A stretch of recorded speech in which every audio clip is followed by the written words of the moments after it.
My name is Himbad. I'm an artist based in London, but I haven't been in London for very long at all in the last three years or so.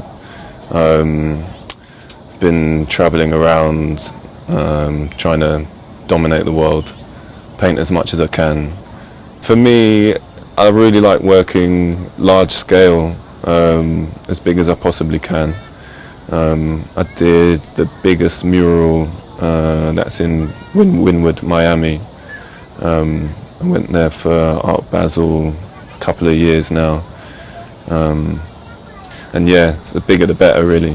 One of my special skills or whatever is that I don't need lifts and things like that. I quite often like working with like big long extension poles.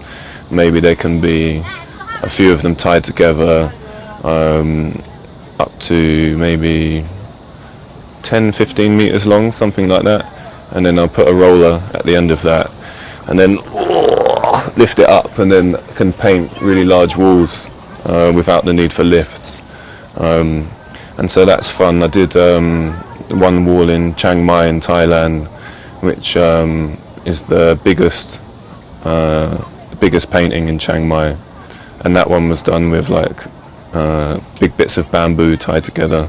I don't really want to use something like a projector or a grid system. I like the battle of finding the proportions on the wall, because it's a challenge, and I find that pushes me and improves me. You know, it's like if I'm just tracing a projected image on the wall, some of the fun is lost. You know, it's definitely a lot easier and less stressful. But I like the fight and the struggle, you know, and it's more rewarding afterwards. And also I like not having a sketch, because if you have a sketch, you come with a drawing.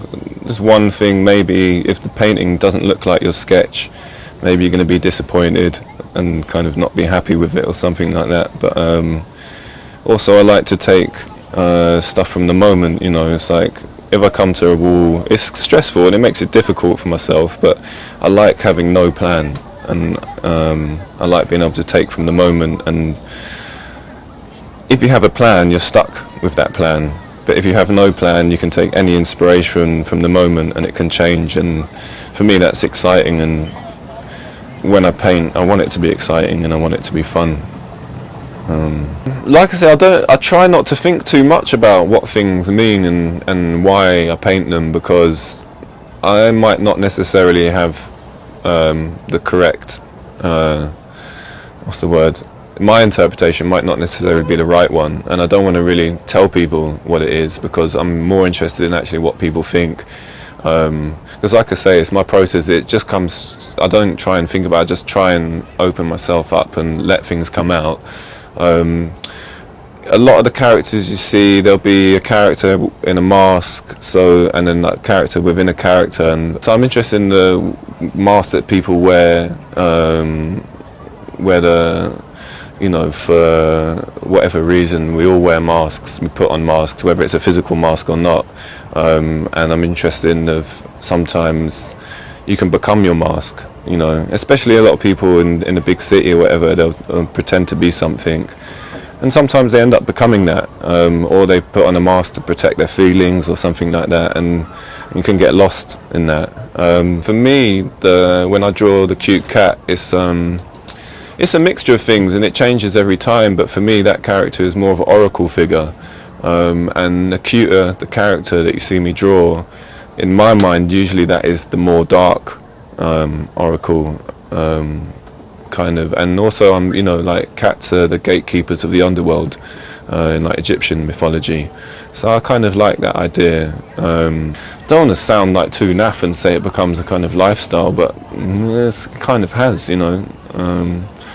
Like I said, I can travel anywhere in the world, and there's going to be some friends or friends of friends who are going to take me around, give me a place to stay, find me walls to paint, and you know, I do the same. I have a lot of people come and stay with me in London. Yeah, it's funny, very strange, but funny lifestyle that seemed to be in.